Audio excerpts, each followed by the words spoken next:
All right, many people were going to be having a full belly today because breakfast is being served at the Long Center and it's all free. Rodeo Austin is kicking off their March events with the Cowboy Breakfast. Hannah's been there all morning long. Hannah, what's going on out there? I could see so many more people are gathering. The lines are so long. You just spoke with the CEO of Rodeo Austin. What else is going on?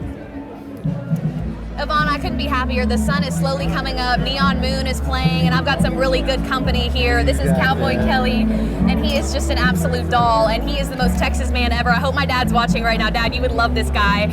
I mean, we just love a good native Texan, and you have so much experience. He has met all kinds of stars over the years. He was actually in the movie The Little Whorehouse of Texas and has met Dolly Parton. You've met Burt Reynolds. You know, how do you feel about this life that you've lived? Well, I've been very blessed, on this deal, and not too many people has a chuck wagon that can go around and kind of make a living doing it.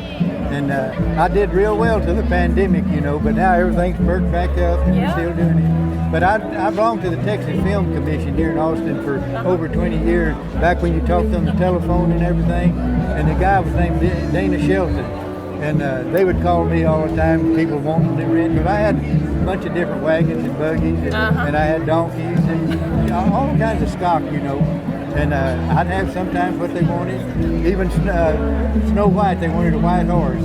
They would take to Dallas, Well, anyways, we didn't do it because the price wasn't quite right. Can I ask you something? Yeah. What was it like meeting Dolly Parton and being a part of that movie? Because she's my favorite person. I gotta ask. Mine too. And she's great. She's just as down to earth, and she's just perfect. I really did like her. And you helped them, and you had the chuck wagon in the film. No, I had buggies in the film. Buggies.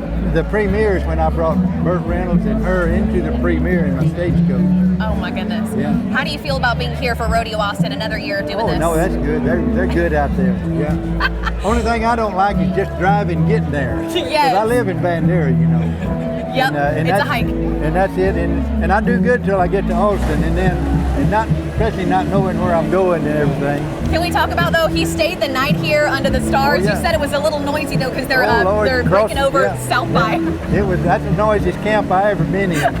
My own camp, And plus they had laser lights going or whatever they were, All the fancy stuff, the city slickers, we can't get any sleep. It was a little brighter than my kerosene lantern burning right here. Yes, and I gotta show y'all, we've got this beautiful horse here. Romeo has been up really early with Scott here. Good morning to y'all. And Romeo's nudging us because he's like, why did y'all get me up this early? Right. And he came from Bandera too. And he also came from Bandera. Kevin Fitzpatrick's trick horse, but Kevin's out doing a little trick rope somewhere. Yeah, Romeo, he's a nice looking horse. Good morning, sweetie. I love your blue eyes. Anyways, y'all, you can come out here and get your free breakfast and enjoy a little bit of history about what it's like to be a proper cowboy. And I'm just very proud to be a Texan. I love this culture, and I love the friendly faces I'm seeing here this morning. And then I'll be out at the rodeo, the last week of the rodeo. Yes, sir. Last week of the rodeo, you'll be there? Yeah. Cheers to that. Yeah.